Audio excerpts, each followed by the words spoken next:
안녕하세요. 그녀의 북살롱 미셸입니다. 비가 엄청 많이 내리는 일요일인데요. 어떻게 다들 무탈하신가 모르겠어요. 꼭 그러시길 바라는 마음이고요. 오늘 법정 스님의 글을 읽어 드릴 겁니다. 원래 저의 계획은 줄베른의 80일간의 세계 일주 썼던 그 줄 베른의 지구에서 달까지라는 책을 소개해 드릴 생각이었어요. 그런데 하루 종일 비가 너무 무섭게 내려서 생각이 좀 바뀌었습니다. 그래서 스님이 자연에 대한 테마로 남기신 글 한 편 또 상황에 따라서 한 편 더 이렇게 읽어 드리려고 해요. 네, 먼저 읽어 드릴 글의 제목은 자연의 소리에 귀 기울이라 입니다. 새벽 예불을 마치고 나니 문득 비 내리는 소리가 들린다. 간밤에는 처마 끝에 풍경 소리가 잠결에 들리던 걸로 미루어 바람이 불었던 모양이다. 이제는 풍경 소리도 멎은 채 소근소근 비 내리는 소리뿐이다. 밖에 나가 장작더미에 우장을 덮어주고 뜰가에 내놓았던 의자도 처마 밑에 들여놓았다. 그리고 요즘 막 꽃대가 부풀어 오르는 추선화의 분도 비를 맞으라고 밖에다 내놓았다. 방에 들어와 빗소리에 귀를 모으고 있으니 참 좋다. 오랜만에 어둠을 적시는 빗소리를 들으니 내 마음이 말할 수 없이 그윽해지려고 한다. 우리가 무슨 소리에 귀를 기울인다는 것은 삶의 중요한 한 몫이다. 그 소리를 통해서 마음에 평온이 오고 마음이 맑아질 수 있다면 그것 또한 소리의 은혜가 아닐 수 없다. 특히 자연의 소리에 귀를 기울이는 일은 곧 자기 내면의 통로로 이어진다는 사실에 주목해야 한다. 이때 생각은 딴 데다 두고 건성으로 듣지 말 일이다. 그저 열린 마음으로 무심히 받아들이기만 하면 된다. 무심이란 말에 매이지도 말고 그저 열린 귀로 듣기만 하라. 소리 없이 내리는 비가 메말랐던 마음밭을 촉촉히 적셔 줄 것이다.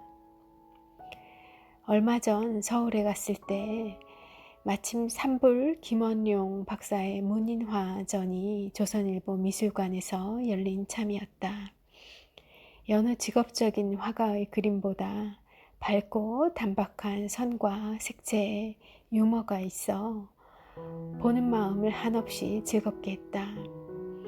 이 또한 그날 하루의 내 조촐하고 향기로운 삶을 이루게 했다.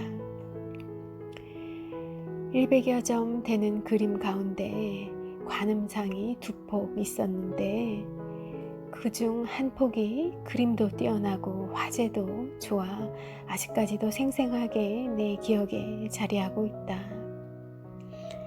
작년 부처님 오신 날에 그린 그림인데 관세음, 청세음, 시자비, 부세, 만물부비, 관세음 보살이란 화제를 달고 있었다.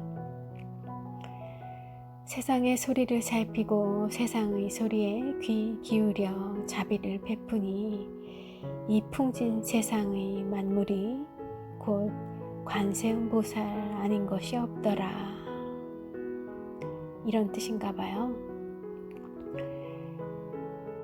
경전에 따르면 관세음보살은 듣는 이를 통해 깨달음을 이루었다고 했다. 이와 같이 어떤 현상이나 사물의 소리를 듣는다는 것은 우리 삶에 큰 의미를 지닌다. 그러나 대개의 사람들은 사는 일에 급급하여 자연의 소리를 들을 줄을 모른다. 아니 아예 들으려고조차 하지 않는다.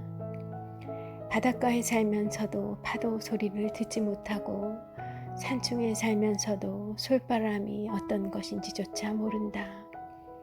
시시껄렁하고 쓸데없는 소리에는 곧잘 귀를 팔며 덩달아 입방아들을 찌우면서도 마음을 맑게 하고 평온하게 하는 그런 소리에는 귀를 닫기가 일수다.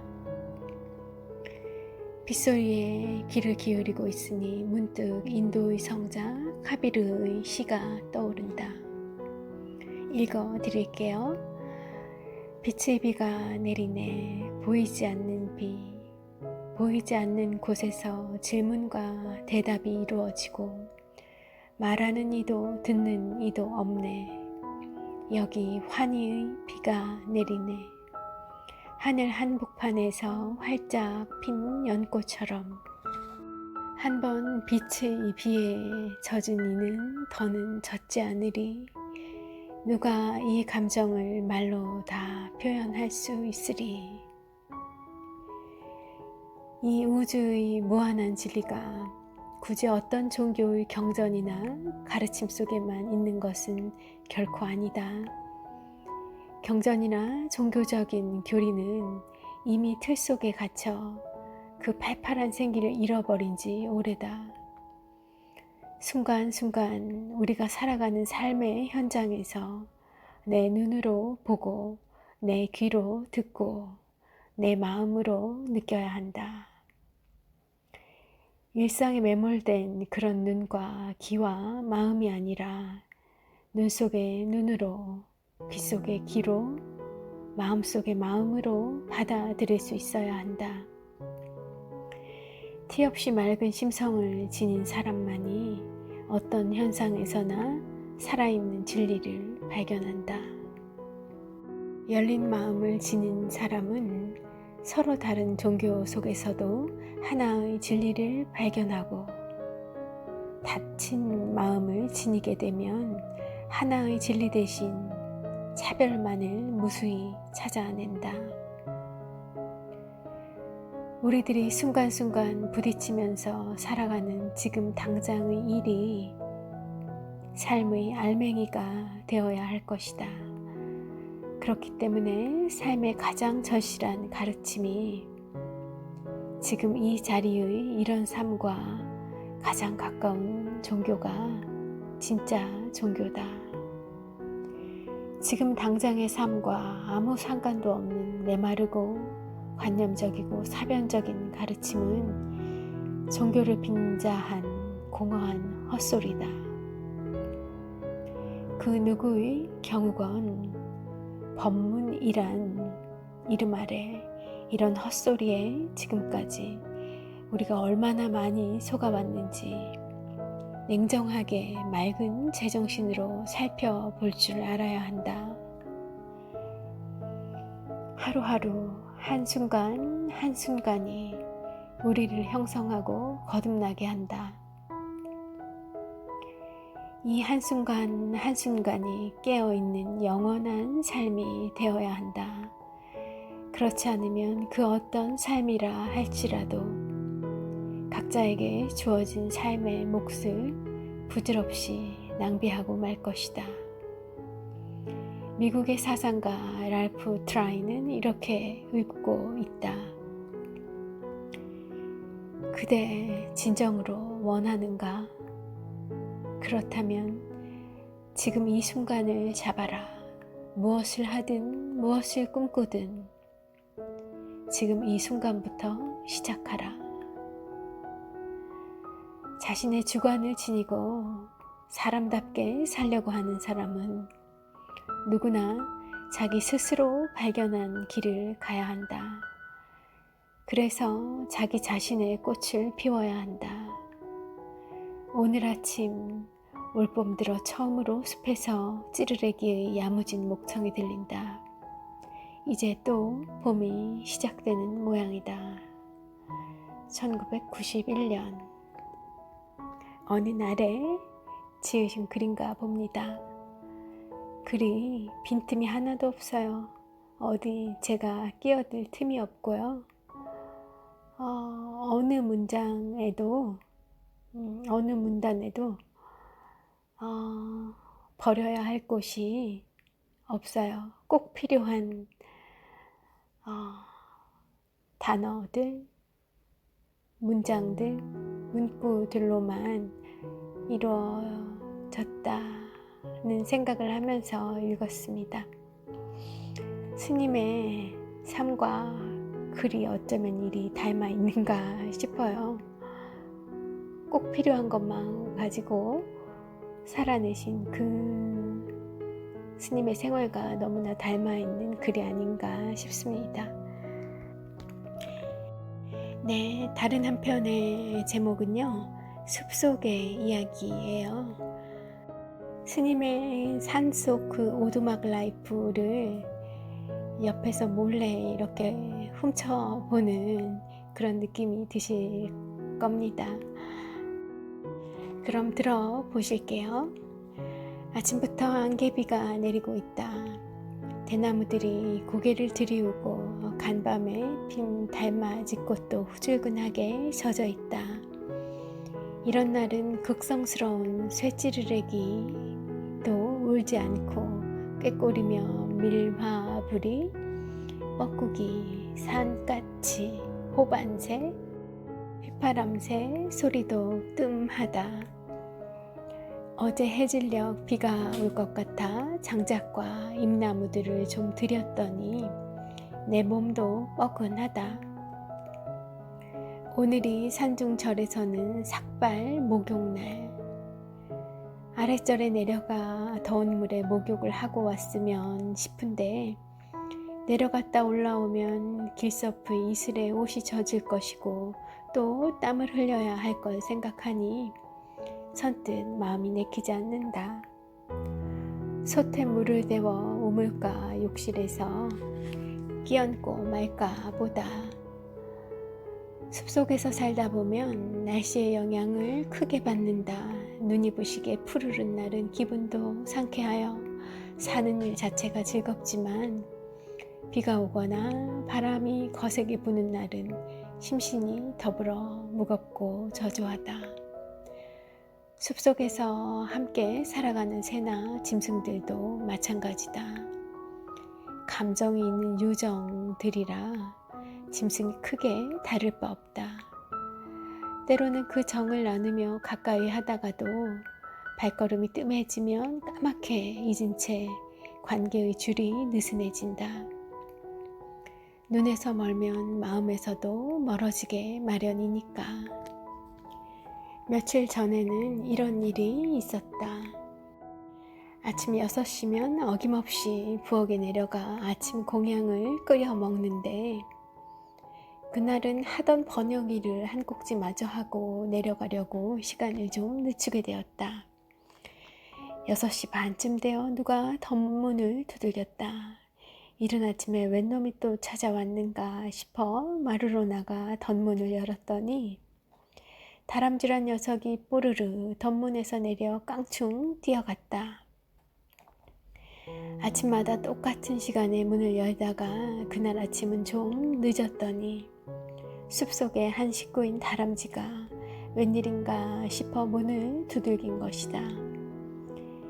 창고에 놓아둔 밥 밑콩을 지붕 밑 환기통으로 드나들면서 야금야금 죄다 먹더니 그 밥값을 하느라고 나를 부른 것인가.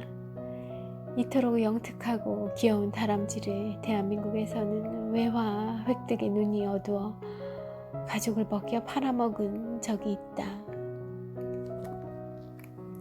그 전날 일을 고되게 하고 나면 어쩌다 깊은 잠에 빠져 예불 시간이 늦어질 때가 있다. 그런 때는 잠결에 누가 스님 하고 부르는 소리에 벌떡 깨어난다. 눈에는 보이지 않는데 분명히 들리는 소리. 그것은 아마 누구에게나 따르고 있는 수호천사의 소리일 것이다. 항상 그림자처럼 따르고 있는 자아의 분신 같은 존재. 그러나 삶의 질서가 없거나 무디어지면 이런 소리를 들을 수 없다.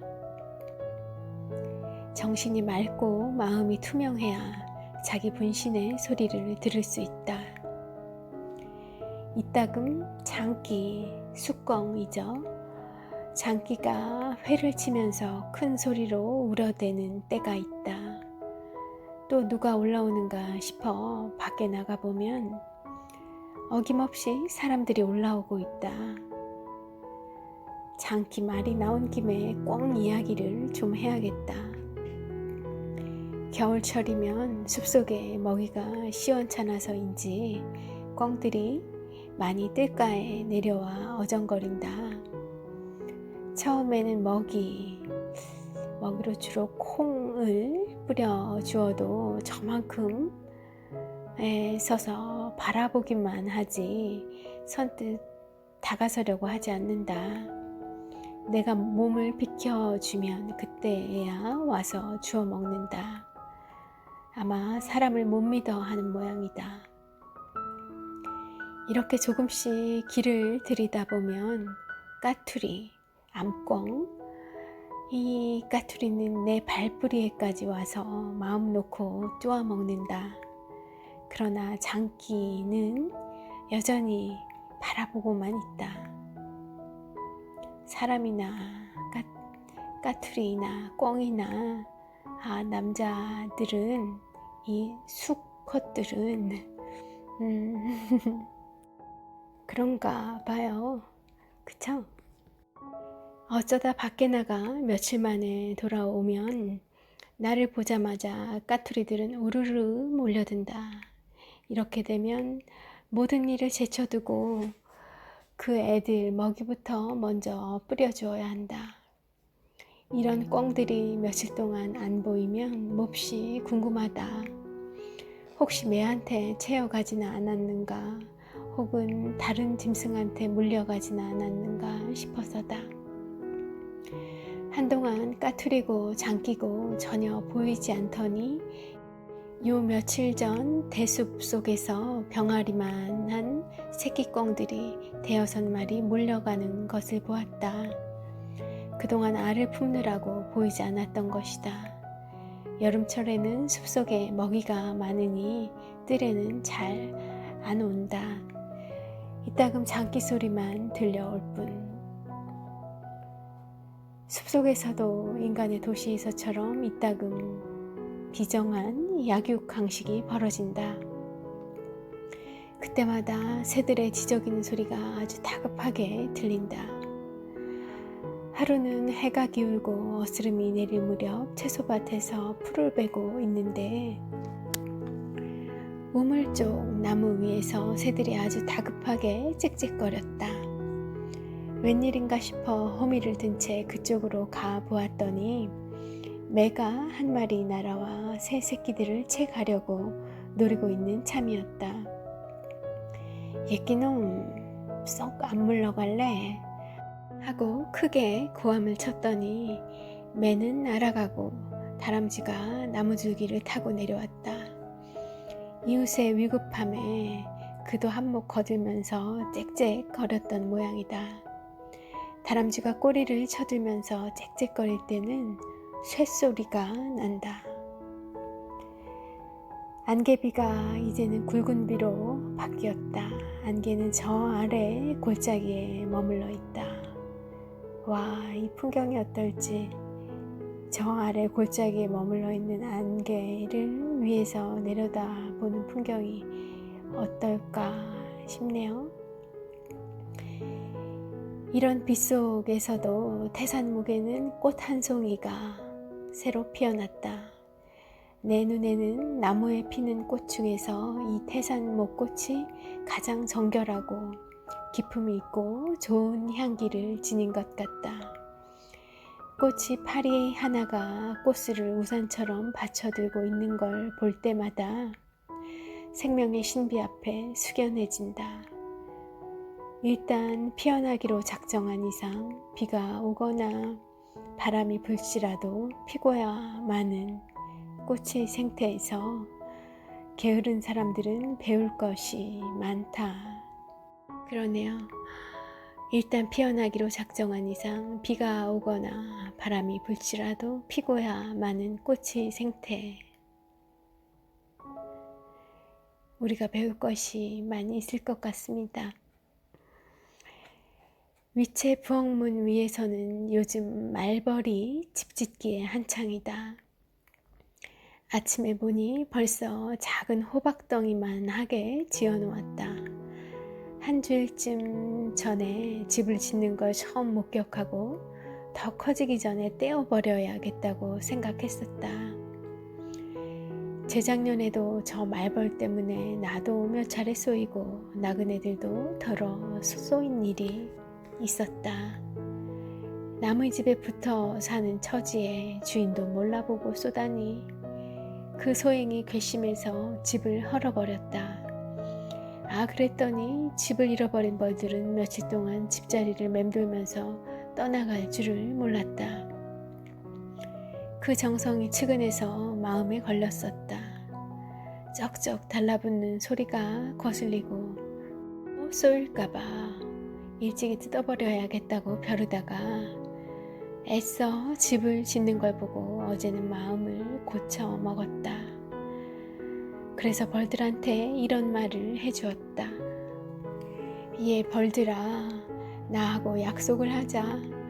너희들이 나를 쏘지 않고 또 찾아오는 사람들을 쏘지 않는다면 내 집 짓고 사는 것을 묵인하겠다.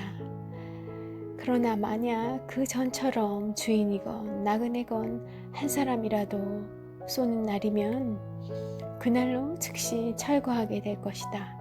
알아들었지? 언어의 길이 다르니 내 말은 못 알아들을지라도 모든 중생에게 불성이 있다고 했으니 내가 한 말 뜻은 전해졌으리라 믿는다. 못 알아들어도 뜻은 전해졌으리라 하시는 거죠. 이런 약속의 사실이 활자화 되기까지 했으니 이렇게 글로 옮겨 놓으셨으니 내가 한 말에 대해서 나도 끝까지 책임을 질 것이다. 자연의 온 생물들과 대화하면서 같이 사셨네요. 그죠? 오두막에서 쉴 틈이 없으셨겠어요. 이제 토끼 이야기로 건너가 보겠습니다. 이제는 또 토끼 이야기를 할 차례다. 작년에도 케일밭에 무단 침입하는 토끼를 물리치기 위해 밤에 등불을 켜고 라디오를 켜 놓았지만 소용이 없더라는 이야기를 한 적이 있다. 먹이를 가지고 짐승과 다투는 일이 부끄럽게 생각되어 포기하고 말았었다. 장마가 들기 시작한 어느 날 큰절 일꾼이 우중인데도 케일 모종을 가져와 심어주었다. 올해는 봄 씨앗을 뿌리고 나서 둘레에 망을 쳐두었다. 그런데 잎이 뜯어먹을 만큼 자라니 밤이면 또 토끼들이 망 밑으로 기어들어와 뜯어먹고 부러뜨려 놓았다. 망 밑에다 돌을 주워다 놓았지만 소용이 없었다. 이걸 어떻게 할까 고심하던 중인데 하루는 대낮에 토끼가 망 안으로 들어왔다가 포식을 하고 나가려던 참에 인기척을 듣고 재풀에 놀라 들어온 구멍을 잊어버렸다. 이리 뛰고 저리 부딪히면서 어쩔 바를 몰랐다. 예끼놈 하고 호통을 치니 더욱 놀라서 날뛰었다. 가까스로 망을 헤치고 달아난 뒤로는 아직까지 얼씬거리지 않는다. 짐승도 크게 놀라야 정신이 나는 모양이다. 몹시 추웠던 한 해의 겨울, 눈까지 잔뜩 내려 쌓인 밤이었다. 그때는 덧문이 없던 시절이라 외풍이 심해 깊은 잠을 못 이루고 있는데 뒷문께에서 무슨 소리가 들렸다. 무슨 소린가 해서 문을 열자 풀쩍 잿빛 산토끼가 한 마리 방 안으로 뛰어들었다. 순간 깜짝 놀랐었다. 춥고 배고파서 산중에 사는 이웃을 찾아온 손님을 흔연히 맞이했다. 광에서 고구마를 내다가 주고 하룻밤 재워서 보낸 일이 있다. 1986년에 쓰신 글입니다. 눈이 잔뜩 하얗게 내린 밤에 방 안으로 뛰어든 잿빛 산토끼 한 마리의 발자국이 찍혀져 있는 모습이 그려지는 것 같아요. 고구마를 챙겨 토끼 앞에 내어주고 있는 스님의 모습도 보이는 것 같고요. 한편의 영화, 애니메이션으로 만들어도 너무나 아름다울 것 같은 그런 풍경입니다. 제가 아주 편안해지는 마음, 훈훈해지는 스님의 글들을 두 편 읽어드렸는데요.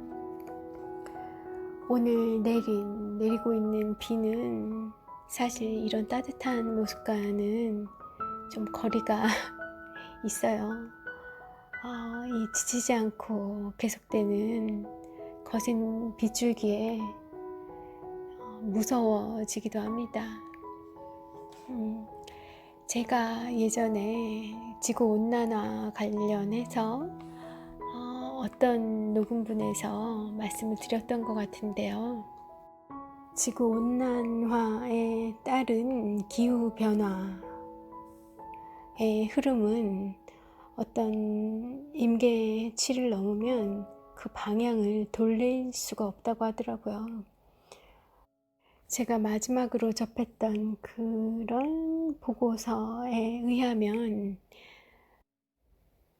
그 임계점에 도달할 때까지 우리에게 한 5년 정도의 시간이 남아 있다고, 그 지점에 도달하면 그때부터 우리가 자연을 파괴해 오던 우리의 라이프 스타일을 바꾼다 하더라도 이미 자연이 그 방향으로 아주 오랜 기간을 거쳐서 그 방향으로 변화가 되어 왔기 때문에 인간이 이제 파괴 안 시키는 방향으로, 예를 들면 자동차를 타지 않고 걸어 다니고 100% 전기차만 다니고 플라스틱 같은 것들, 유리, 기타 등등 모든 그런 것들을 사용하지 않고 재활용 가능한 그런 물품들조차 아주 최소한도로만 활용을 하고 이런 일련의 라이프 스타일로 다 바꾼다 하더라도 이미 그 온난화에 의한 변화된 기후, 그 안에서 지구 자체가 어떤 전이의 흐름을 탄 그 흐름을 멈출 수가 없다는 거예요. 그 방향을 일단 그 전환이 이루어진 그 시점부터는 돌릴 수가 없다고 하더라고요. 자연의 관성에 의해서 이미 그렇게 방향이 틀어져 버린 거기 때문에 인간의 어떤 노력으로도 그 흐름을 막을 수가 없다는 거예요. 5년 남았다고 했는데 요즘 코로나도 그렇고 이렇게 무섭게 슬프게 내리는 비를 보면 그 5년이 예측은 잘못될 수도 있는 거잖아요. 기상예보도 맞추기가 어려운데 그 5년이 아니고 5개월이었었나 하는 생각이 들어요. 일상 속에서 우리가 할 수 있는 그런 실천들을 좀 해나갔으면 합니다. 기업도 변해야 되고 정부도 변해야 하고 다 변해야 되겠지만, 그렇게 해서 뭔가 지침이 내려오고 제도들이 행해지는 데까지는, 제재가 가해지는 데까지는, 그래서 우리가 패턴을 바꾸는 데까지는 너무나 오랜 시간이 걸릴 텐데요. 그런 것에 기대지 말고 우리 스스로 이 자연이 주는 경고를 정말 좀 가슴으로, 마음으로 아주 절절하게 받아들이고 우리의 행동 양식들, 라이프 스타일들을 바꿔가야 하지 않는가, 시작해야 되지 않는가 하는 생각을 많이 합니다. 요새는 제가 최대한 소비를 하지 않으려고 노력은 많이 합니다만, 그래도 백화점에서 무언가를 사게 된 경우에도 시장 바구니에다 담아달라고 해요. 좀 놀라더라고요. 점원들이. 야채 가게에서 시장 바구니를 이용하는 것은 이제 흔한, 조금씩 많이 보이는 그런 모습들이지만, 백화점에서 물건을 사면서 용기 다 필요 없고 비닐도 필요 없고 내가 가지고 간 이 장바구니에 담아달라고 하면 좀 놀라더라고요. 또 하나 제가 새롭게 실천하고 있는 것은, 그 카페에서 테이크아웃을 하더라도 제가 가지고 간 잔에다 담아달라고 하는 것이고, 그걸 본 제 동료들이 조금씩 저와 같이 하고 있어요.